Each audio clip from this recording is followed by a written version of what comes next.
In this video, we will be covering the process for unboxing the PC30dwn and completing the initial setup. After opening the box and removing the contents, you will have the following items: the device itself, a power cable, a USB 2.0 printer cable, an Ethernet cable, an output guide for the convenience copy module, and several installation and support guides in one package. First, begin by unpacking and removing the tape from the printer as shown. Open the paper tray at the bottom of the unit and remove all tape and foam from the interior as well before slotting it back in. Next, flip open the drum and toner cartridge cover.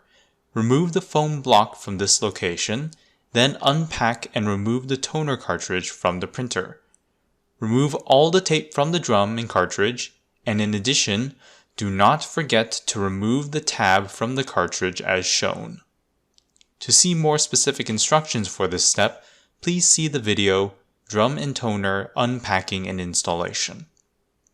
After installing the toner cartridge, pull open the paper tray and load the machine with a stack of paper. Push the tray back into the machine.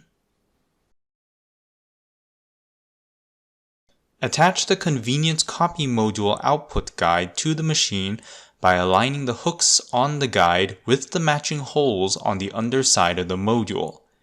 Push the leg on the right side of the tray inwards to allow both of them to slide in.